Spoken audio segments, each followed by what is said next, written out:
근데 이제 롱숏의 문제가 뭐냐면 제가 판단을 해보니까 이런 거예요. 반등이 딱 나오는데 하루에 17% 18% 오르는 거예요.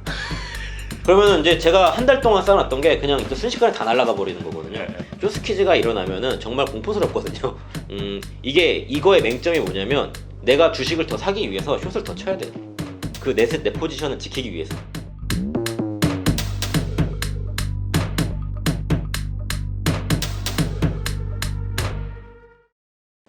약간 좀 우리 기관 투자자들의 어떤 투자 패턴에 대해서도 앞에 이야기를 했지만 공매도 이야기 좀 해봤으면 좋겠어요.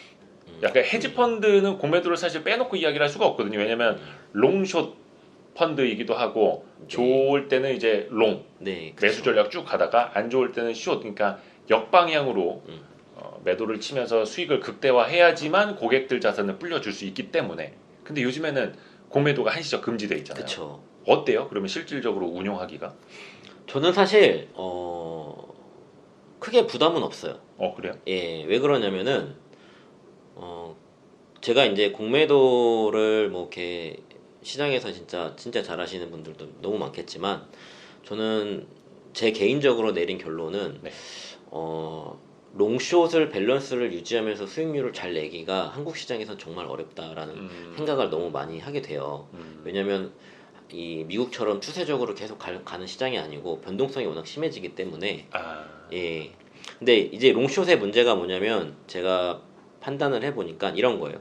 좋은 거를 보통 롱을 하고 나쁜 거를 숏을 하는데 네네. 기본이죠. 이게 항상 그게 맞지가 않는 거죠. 왜냐면 그 뒤집혀질 때가 있어요. 갑자기 뭐 예를 들어 난 성장주 투자 롱하고 가치주를 숏을 했는데 갑자기 가치 조정이 하루아침에 온 거예요. 미국장이 어제 미국장에서 갑자기 밸류 주식이 엄청 오른 거죠. 그러면 이제 저는 다음날 롱으로도 손실이 나고 숏으로도 손실이 나는. 예. 이제 사실 헤지 펀드라는 거는 이제 변동성을 줄이면서 안전하게 가기 위함인데 이런 일이 발생하면 사실 변동성이 크게 발생하거든요. 그렇죠. 근데 이런 거를 그러면 사전에 어떻게 막을 수 있느냐라고 봤을 때 저는 못 막는다라는 결론에 도달을 일단 먼저 했고요. 두 번째로는 사실은 좀 오해를 하시는 분들이 많으세요. 개인 투자자분들께서 우리도 숏을 하면은 기회가 더 공평하게 받을 수 있어야 되는데 기관 투자와 외국인들만 숏을 열어놨기 때문에 이거는 기회 박탈이다라고 말씀하시는 분들도 계셔요. 저는 그러니까 예. 그렇게 이야기는 할 수 있지만 만약에 기울어진 운동장을 바로잡는다고 해서 네. 개인들도 공매도를 아주 쉽고 자유롭게 할 수 있는 토양을 만들어 주잖아요. 네, 저는 정말 많은 분들이 피를 흘릴 거라고 저는 생각을 해요. 저도 그렇게 아니 그걸 왜 요구하고 있고 개인들이 우리도 공매도 하게 해달라 그걸 왜 요구해? 그쵸. 무슨 전문 투자자들도 아니고. 네, 맞습니다. 물론 어떤 왜곡된 정보라든지 안 좋은 뉴스 일부러 만든다라든지 막 그런 식으로 하는 건 정말 그 위법 행위니까 그쵸. 그거는 법으로 세게 처단을 해야 네. 되는 거고. 그래서 저는 되게 걱정이 돼요. 반대로 네, 공매도가 지금 이제 한시적 네. 금지니까 나중에 언젠간 풀릴 겁니다. 네. 공매도가 만약에 재개가 되면 이게 시장에 영향이 좀 나타날까요 다시? 아무래도 분명 영향은 있을 것 같은데 저는 그 영향을 무시할 만큼 엄청난 유동성이 풀려 있기 때문에 잠깐의 약간 잔파도 같은 느낌일 수도 있겠다라는 생각도 많이 합니다. 왜 그러냐면은 이제 이걸 제가 공매도가 진짜 어렵다라고 하는 이유 중에 하나가 뭐냐면 제가 공매도를 쳤는데 상승을 하면 네. 이게 수많은 고민에 빠지게 돼요. 왜 그러냐면은 주식이라는 게 그렇거든요. 빠져서 더 빠질 것 같아서 숏을 공매도를 했는데 보통 이게 상승할 때는 빠질 땐 짠짠짠짠 이렇게 추세적으로 빠지다가 상승할 땐 한 방에 급등하거든요. 그걸 전문용어로 어퍼컷. 예. 카운터 펀치를 먹는 거죠. 그러면은 뭐 이런 경우도 있었어요. 전 한 달 내내 공매도를 쳐서 한 달 동안 수익을 뭐 20%를 플러스를 냈는데 네, 공매도로만. 예, 공매도로만 그 수익 종목에 대해서. 네. 근데 반등이 딱 나오는데 하루에 17% 18% 오르는 거예요. 그러면은 이제 제가 한 달 동안 쌓아놨던 게 그냥 순식간에 다 날아가 버리는 거거든요. 근데 이러면은 당연히 고민에 빠질 수밖에 없어요. 여기서 만약에 하루 더 오르면 내가 한 달 동안 벌어놨던 거를 다 까먹는 거거든요. 그러니까 이게 진짜 어려운 일인 거죠. 근데 지금처럼 유동성이 풍부해서 이제 시장이 우상향을 가는 상황에서 공매도를 쳤다? 그러면은 이거는 굉장히 주가 상승의 그 자양분이 될 수도 있는 상황이 충분히 벌어질 수 있어요. 오히려 나중에 사서 갚아야 네. 되는 그 쇼커버링 때문에 그쵸. 더 올라버릴 수도 있으니까. 네. 그래서 이제 속된 말로 그럴 때 이제 숏쟁이들이 죽어나간다고 표현을 하죠. 그쵸. 뭐 전문 용어로 뭐 쇼스퀴즈라는 말을 쓰긴 하는데 예. 쇼스퀴즈가 일어나면은 정말 공포스럽거든요. 숏 스퀴즈란 이제 공매도 하기 위해서 빌렸던 주식들이 이제 다시 사서 갚아야 되는 거기 때문에 사서 갚으면서 이제 주가가 네, 더 계속해서 그쵸. 오르는 현상. 네. 그래서 숏 스퀴즈가 일어나면은 그럼 이제 수많은 고민에 여기서 내가 여길 동참할 거냐 말 거냐 이제 고민에 빠지는 거죠. 그래서 동참을 안 하면 내일까지 가야 되는데 그 내일까지 장이 열릴 때까지 기다리는 그 스트레스가 엄청나요. 그냥 내가 롱으로 투자해서 물려 있는 것보다. 네. 아하. 근데 왜 숏이 어렵냐면은 이런 거예요. 이건 이제 마지막 이유인데요. 롱은 제가 예를 들어 1,000만 원어치 샀어요. 네. 근데 20% 수익이 나면 1,200만 원을 먹잖아요. 네. 1,200에서 다음날 10%가 더 오르면 이제 1,200에 대한 10%기 때문에 120만 원의 복리 효과가 나오잖아요. 근데 숏은 제가 1,000만 원의 공매도를 쳤는데 네. 10%가 빠지면 이제 저는 900만 원이 돼요. 예. 그래서 100만 원 먹었지만 이제 900이 되고 여기서 10%가 더 빠지면 100만 원이 원래 빠져야 되는데 이제 90만 원만 빠지는 거죠. 그러니까 빠질수록 점점 제가 먹는 양은 줄어들어요. 복리 효과가 거기에서는 조금 이상하게. 네, 반대로 나오는 거죠. 감소 효과로 나오죠. 근데 숏을 쳤는데 만약에 플러스가 난다. 예. 이러면은 제가 예를 들어 1,000만 원어치 숏을 쳤는데 갑자기 10%가 빵 뛰면은 전 다음날 1,100만 원의 익스포저를 가지고 숏을 맞이해야 돼요. 여기서 10%가 더 오르면 저는 이제 100만 원이 터지는 게 아니라 110만 원 터지거든요. 숏이 점점 커져요. 나중에 되면. 역복리 효과로 예. 당하는구나. 그래서 올라가면은 이 숏 스퀴즈가 날 수밖에 없는 게 급등을 해버리면은 다음날 일어나면 나의 숏 그 비중이 더 증가해버리는 거죠. 그러니까 더 많이 손실이 날 수 있는 포지션이 점점 구축이 되는 거죠. 야, 그러니까 우리 숏쟁이 분들도 고민이 많네요. 네. 그래서 사실은 저는 개인 투자자분들한테 숏을 정말 권장해드리고 싶진 않아요. 그러니까 당연하죠. 그래서 언젠가 물론 이제 정책적으로 기울어진 운동장 바로 잡는다고 개인 투자자들도 공매도를 자유롭게 할 수 있게 만들어준다. 그거 절대 좋은 거 아닙니다, 여러분. 아주 그냥 골로 가는 겁니다. 골로 그냥 차라리 파생을 하세요. 파생을 선물 옵션을 하세요, 그냥. 참. 그래서 어떻게 보면은 우리 앨런 머스크 형님, 예. 테슬라 숏쟁이들도 결국은 다 죽어나갔고, 그렇죠. 우리 서정진 형님, 셀트리온 숏 세력들, 네. 공매도 세력들도 결국은 다 죽어나갔고. 그렇죠. 그러니까 펀더멘털이 좋다면, 회사가 꾸준히 성장만 한다면 숏쟁이들을 이겨낼 수 있다. 여기 있는 숏쟁이. 왜냐면 그걸 되게 궁금해들 하세요. 실제로 공매도를 치는 헤지펀드 매니저들은 어떤 사람이냐. 되게 그냥 공매도하면 저 죽일 놈, 네. 나쁜 놈, 네. 대한민국 주식시장을 다 엉망으로 만들려는 놈, 이런 놈. 농담이 장난이고. 네. 근데 결국은 그게 헤지펀드라는 제도 안에서 네.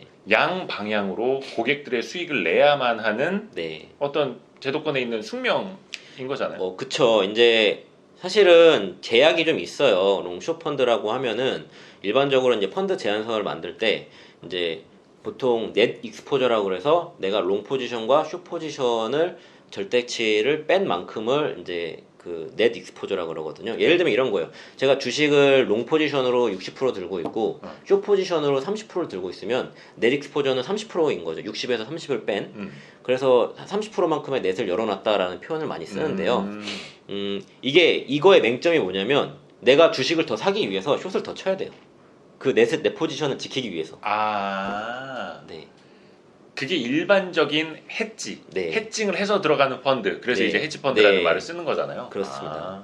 그래서 저도 시장을 좋을 걸로 보고 더 사고 싶으면은 뭔가 최대한 안 오를 만한 걸로 숏을 쳐야 되는데 사실은 시장이 좋으면 안 오른 것들도 가만히 있다가 어느 순간 갑자기 며칠 만에 시세를 다 주는 경우가 굉장히 많이 있거든요. 어퍼컷, 그렇죠. 어류겐. 네. 그럴 때 이제 되게 힘든 거죠. 아니 왜 그래서 그런 말들 하잖아요. 지금 한국 주식시장에 공매도가 금지되어 있기 때문에 네. 외국인 투자자들, 네. 외국계 헤지펀드가 한국물 사는 걸 좀 주저하고 있다. 실질적으로 한국물 투자를 많이 좀 줄이고 있다. 이런 표현들을 쓰는데 네. 그게 맞는 말일까? 저는 물론 제가 정확히 알지는 못하니까 분명히 그 정책 때문에 우리는 이제 추정을 하는 거니까. 이제 그 해지 상품을 이제 중단하는 분명히 그런 하우스들도 있을 거예요. 근데 역으로 지금 보면은 이제 코스피 같은 경우는 이제 외국인들이 계속 사고 있잖아요. 네네네. 이제 이런 거는 사실은 결국은 이 시장을 움직이는 게 꼭 반드시 이 롱숏 펀드들이 뭐 이거를 중단하고 팔고 나간다고 해서 이제 움직이는 건 아니고 더 크게 더 뭐 연기금 자금이라든가 아니면은 뭐 미국에서 가장 크게 움직이는 기관들이 돈이 들어오는 거잖아요. 그게 결국은. 그래서 롱텀 펀드. 예, 롱텀 펀드들이 들어오는 거라 그런 거는 제가 보기에는 그냥 지나가는 파동 중에 하나다. 저는 그렇게 판단은 하고 있습니다. 예. 외국인 헤지 펀드 그까이 거. 네. 아니 실제로 어떤 그 증권 유관 기관이라고 해야 되나? 그 관계돼 있는 회사 대표님이 말씀하시기를 실제로 외국인 투자자들이 한국에서 해칭이 잘 안 되니까 그런 투자는 좀 줄이고 있는 것 같다라는 또 이야기를 해주시더라고요. 그래서 영향이 없지는 않겠다. 하지만 그거를 어떻게 보면 우리가 먼저 좀 돈을 벌어놓을 수 있는 시장을 또 이제 기틀을 닦아놓은 것 같아서 물론. 그쵸. 지금은 사실은 어떻게 보면 이 동학개미라 불리는 개인 투자자분들이 계속 수급이 이제 코스피 코스닥으로 주체. 예, 그쵸. 수급의 주체죠. 예, 수급의 주체가 됐어요. 그렇기 때문에 사실은 이렇게 직접적으로 수급의 주체가 된 적을 제가 본 적이 없는 것 같아요. 처음이에요. 왜냐면 저희도 이게 한 10여 년 전부터 기사를 쓰면 네. 항상 코스닥 매매 비중 80%, 85%, 네. 많을 땐 90%까지의 개미 그랬는데 코스피까지 85%, 90% 네. 되는 게 와 이게 내가 보고 있는 숫자가 맞나 싶기도 하고 어마어마하잖아요. 그러니까요. 심지어 고객 예탁금은 떨어지지도 않고 매일 1조씩 사는데도 떨어지지도 않고 항상 50조 원 이상. 예. 좀 신기하더라고요, 저도. 아니 그래서 수급의 힘이 옛날에는 그랬잖아요. 뭐 속된 말로 한 10년 전만 하더라도 기관은 올리면서 사고 뭐 이런 식으로 개인들은 사봐야 힘이 없고 다 네. 이제 체력이 분산돼 있고. 근데 요즘에는 개인들이 한번 똘똘 뭉치면은 왜 진짜 그 어디 개미집 하나 지금 꽉 것처럼 다 들어올려. 코끼리도 들어올려. 그쵸. 예. 그런 거 보면 좀 어때요? 왜 이거를 기관들이 역으로 또 이용을 하나 싶기도 하고 오히려 기관들이 개인들한테 좀 물량을 털릴 수도 있겠다라는 생각도 좀 들거든요. 저는 후자가 좀 더 가깝지 않을까라는 생각은 좀 하고는 있어요. 왜냐면 근데 사실 지난 우리 한국 증시를 이렇게 되돌이켜 보면은 결국은 다 개인 투자자가 주도한 시장이거든요. 이게 무슨 말이냐면 기관이 주도했다고 하지만 2000년대 이제 브릭스 2000년대 초반부터 2007년까지 이제 그때가 이제 브릭스 열풍이 불어갖고 그 펀드 투자 열풍이 불었잖아요. 공모 펀드 투자 열풍이 엄청 불었었잖아요. 브라질, 인도, 차이나 또 하나 뭐요? 러시아. 네. 그거였나? 또 네. 하나 뭐였지? 그거였나? 네. 아무튼 이거 오래된 요즘에 이제 브릭스란 말을 잘 안 그쵸. 쓰니까 쓴 지가 한 10년 넘었죠. 까먹었어. 예. 근데 그때도 결국은 개인들이 펀드에 돈을 다 밀어넣고 펀드가 단순히 이제 어떤 판매 상품으로서 이제 기관에 전달이 돼서 그걸 이제 가지고 밀어 올린 거잖아요. 그리고 리먼 브로더스 사태가 끝나고 2009년 10년 차화정 70주 때는 이제 이 레버카운트라는 새로운 상품에 나오면서 개인 돈들이 글로 몰리면서 레버카운트라는 상품으로 또 올려서 이제 차화정이라는 그때 이제 투자자문사 자문형 랩 그쵸. 자문형 랩. 열풍일 때 그때는 네. 이제 차화정 만들어진 거죠. 그쵸. 네. 그게 불었고 그 다음에는 이제 2017년에 있었던 ETF 열풍이었죠. ETF. 예, 그러니까 결국은 다 개인의 돈들로 움직였지만 그게 이제 어떤 상품으로 씌워지느냐의 차이라고 저는 생각을 해요. 그렇지. 어찌됐든 우리 국민의 돈이고 네. 예, 개인들의 자산이 모여서 기관에 네. 들어가 있는 거니까 그게 뭐 브릭스가 됐든 그쵸. ETF가 됐든 2018년에는 코벤 펀드, 코스닥 네. 벤처 펀드 네. 뭐 이렇게 됐고 지금은 뭘까요? 지금은 그냥 개인들 직접 투자. 지금은 직접 투자인 것 같아요. 제가 실제로도 이제 증권사 이제 지점 방문해서 이제 상품 이제 저희 펀드 상품을 좀 이렇게 세일즈를 해보면 확실히 지금은 이제 상품 자체보다는 이 본인들이 직접 하는 거에 관심이 더 많아지더라고요. 그리고 저희 밸류 시스템 자산운용에서 나왔습니다. 저희 펀드 예. 저희 뭐 투자 이름도 있고요, 뭐 자문형 랩도 있고 그런데 이제 결국은 직접 투자. 종목을 더 좋아하시더라고요. 맞아요. 이게 왜냐면 이제는 접근성이 너무 쉬워져가지고 뭐 네. 이 MTS 가지고 비대면으로 계좌 여는 것도 뭐 10분이면 되고 뭐 네, 하다 보니까 맞습니다. 그 존리 대표님도 그 말씀하시더라고요. 네. 주식 투자를 늘 함께 해야 된다. 주식과 함께 해야 된다 이야기하니까 이제 펀드에서 빠져나가고 직접 투자로 이제 가시려고 해서. 근데 저는 항상 그런 말씀 드리고 싶어요. 그게 뭐 사모 펀드든 공모 펀드든 뭐 ETF든 내가 직접 투자하는 것 못지않게 간접 투자도 항상 같이 갖고 있어야 된다. 왜냐면 삼성전자가 52주 신고가 가네. 근데 나는 삼성전자를 안 사고 있어. 그쵸. 그럼 사실 배 아플 수 있거든요. 그쵸. 상대적 박탈감. 근데 내가 가입해 놓은 펀드에는 삼성전자 비중이 한 30% 있어. 그럼 또 이게 나한테 간접적으로 또 수익을 안겨주는 거잖아요. 그쵸. 그런 측면에서 봤을 때는 자산 배분, 안정 차원에서는 직접 투자도 하면서 공부하는 것도 좋지만 간접 투자도 하시라. 네. 저는 그렇게 말씀을 드리고 있고. 매우 훌륭하신 조언입니다. 아 근데 밸류 시스템 자산운용은 조금 문턱이 높지 않나요? 한 1억 이상. 근데 뭐 헤지 펀드도 원래는 1억 이상이었고 이림도 1억 이상 네, 이렇게 하고는 있는데 뭐 헤지 펀드 이제 그 문턱이 좀 올라가는. 이제 앞으로 이제 조금 네. 규제가 좀 그쵸. 강화되죠. 3억 사모펀드 이상으로, 예. 문제 때문에 네. 기존에 1억 이상으로 낮춰놨던 그 가입 문턱이 한 3억 이상으로 그쵸. 올라갈 전망이고 네. 투자 이름은 말 그대로 이 회사가 고객의 계좌를 직접 운영해주는 그쵸. 직접 저희가 주문 대리를 받아서 운영하는 거죠. 그걸 이제 일임 운용, 네. 일임 투자 일임 이렇게 표현을 하는 거고 자문형 랩도 있잖아요. 자문형 랩. 근데 그거는 자문형 좀 랩은 맞지 않나? 좀 저희가 받지를 않고 있어요. 아 사실은. 그래요? 예. 왜냐하면 자문형 랩 같은 경우는 시장 자체가 워낙 축소되고 있기도 하고, 예, 저희가 좀 선호를 별로 하지는 않아요. 자문형 랩은. 네. 관리하기 힘들다는 거지 뭐. 그쵸. 이게 좀 주문도 상대적으로 저희가 직접 내는 것보다 조금 한 번 더 거쳐가야 되고 그래가지고. 맞아요. 그 옛날에 그 차화정 장세 때 네. 자문형 랩, 투자자문사 랩 열풍이 불었을 때 그때 다 그 포트폴리오 베끼기 따라하기 엄청 맞아요, 유행했잖아. 맞아요. 그러니까 예를 들어서 어떤 투자자문사에서 자 저희 오늘은 무슨 종목 네. 팔고 무슨 종목 신규 편입합니다 이렇게 해서 증권사에다 알려주는 거야. 그쵸. 그럼 이제 그 증권사에서 그 뭐라 해야 되나 매니저라 해야 되나 뭐라 해야 되지? PB 분들. PB 분들 그러니까 브로커, 예, 브로커. 프라임 브로커 분들이 이제 고객 계좌를 이제 샀다 팔았다 그쵸. 이거 주문을 해 주잖아요. 직접 하시죠. 거기서 정보가 다 새는 거야.